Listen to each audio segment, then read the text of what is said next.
আরে ভাই, হৃদয় আহমেদ শান্ত যখন টিকটকে আসছে তখন তোমাদের ওমর ভাইয়া টিকটক কি সেটাই জানে না, ঠিক আছে? হৃদয় আহমেদ শান্ত ইজ ব্যান্ড। আচ্ছা ঠিক আছে, আমরা তোর কথা শুনে বুঝতে পারলাম যে হৃদয় আহমেদ শান্ত তোর বাপ লাগে।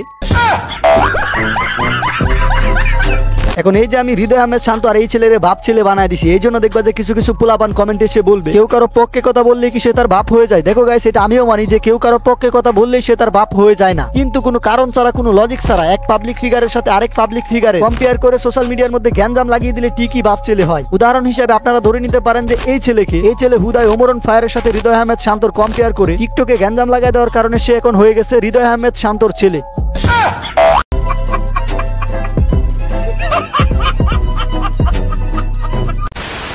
দেখেন, ওমর অন ফায়ারের জায়গা থেকে বেস্ট, হৃদয় আহমেদ শান্ত হৃদয় আহমেদের জায়গা থেকে বেস্ট, কিন্তু এই জায়গায় যেহেতু কম্পেয়ারের বিষয়টা উঠেই পড়ছে, দ্যাটস ওয়াই আমি কিছু কথা বলি। এই বিষয়ে আমার অপিনিয়নটা জাস্ট আমি শেয়ার করি। দেখেন, ওমর অন ফায়ার তার অনলাইন ক্যারিয়ারটাকে এমন ভাবে তৈরি করছে, আপনি চাইলেই তাকে ক্রিঞ্জ বলতে পারবেন না, আপনি চাইলেই তাকে চাপড়ি বলতে পারবেন না, আপনি চাইলেই তাকে রোস্ট করতে পারবেন না, কারণ তার কন্টেন্টগুলোর মধ্যে আপলামি সাগলামি বলদামি এগুলোর কিছুই নাই, যা আছে ওইগুলো হচ্ছে বুম।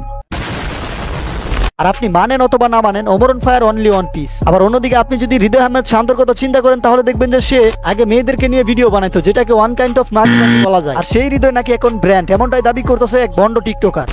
হৃদয় আহমেদ শান্ত যে কিনা একটা মেয়ের জন্য নিজের ইউটিউব ক্যারিয়ার ছেড়ে প্রবাসে চলে গেছেন, তার সাথে কোনো ওমর অন ফায়ারের কোনো তুলনা হয় না। হৃদয় ইজ ব্যান্ড, বাংলাদেশে হৃদয় আহমেদ শান্ত ইজ এ ব্যান্ড, কোনো ওমর অন ফায়ার নয়। ভাই আপনি কি ডেন্ডি খান নাকি? বুঝতে পারতেছি না তো বিষয়টা। ডেন্ডি না খাইলে তো এইসব ধরনের কথা বলার কথা না। হৃদয় আহমেদ শান্ত আর ওমর অন ফায়ারের মধ্যে কম্পেয়ার করছে কেরা? কেউ তো কম্পেয়ার করতে আমি দেখি নাই। তুই নিজেই আগে কম্পেয়ার করছস, ভিডিও বানাইছস, ওই ভিডিও পাবলিক দেখে গালাগালি শুরু করছে, রীতিমতো কমেন্টে গ্যাঞ্জাম শুরু করে দিস। আর এগুলো শুরু হয়েছে শুধুমাত্র তোর মতো আবুলের জন্য। তোর যেহেতু হৃদয় আহমেদ শান্তকে এতই আব্বু ডাকার ইচ্ছা হয়েছে, তাহলে তুই গোপনে ডাকতি, অনলাইনে এসে ডাকার কি আছে? তোর এই আব্বা ডাকার কারণে শুরু হয়েছে অনলাইনে গালি। আজকে আমরা সবাই মিলে বাজাবো তোর পিছনে তালি। হৃদয় আহমেদ শান্ত যে কিনা একটা মেয়ের জন্য নিজের ইউটিউব ক্যারিয়ার ছেড়ে প্রবাসে চলে গেছেন, তার সাথে কোনো ওমর অন ফায়ারের কোনো তুলনা হয় না। Hridoy is band, Hridoy is band.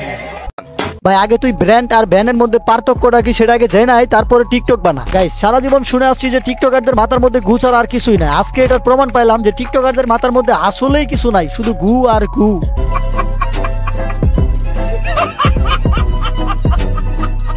তো গাইস চলো এর মতো আরো কিছু ব্রেনহীন গুওয়ালা টিকটকারদের সাথে দেখা করে আসি।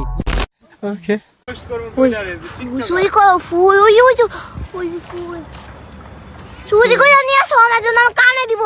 আরে না না না, কানে দিয়ে কি করবি? তোর খালের মধ্যে দিয়ে বসে না।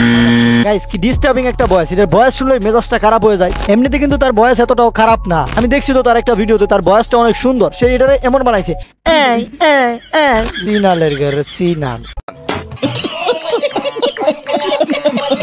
আমার গাইস এটার কথা শুনে মধ্যে মধ্যে আমি ভুকাচন্দ্র হয়ে যাই। আমি বুঝতে পারি না যে এটা আসলে মুখ দিয়ে কথা বলতেছে না মুখ দিয়ে কথা বলতেছে। দেখেন না কেমনে কথা বলে, নাকা নাকা কেমনে কথা বলে। কোথায় এসেছি? ঘুরতে এসেছি। কোথায় ঘুরতে এসেছি? মিন্টু রোড। মিন্টু রোডটা কোথায়? মিন্টু রোডটা মতিঝিলে। মতিঝিলে যারা যারা আসবে তারা চলে আসে। হ্যাঁ চলে আসো। আমাদের সেলিব্রিটি আপনার সাথে দেখা করতে। আপনি কি চালাই? আমরা আইফোন চালাই। এই মেয়ের এত ঢঙারি ন্যাকামি মার্কা কথা শুনে জাস্ট আমার একটাই প্রশ্ন, আর প্রশ্ন হলো তার জামাইয়ের কাছে, ভাই এটারে দুজন কেমনে কাঁদে না? কাঁদলেও বা কেমন সাউন্ড করে সেটাও তো আমাদের জানা দরকার, শোনা দরকার।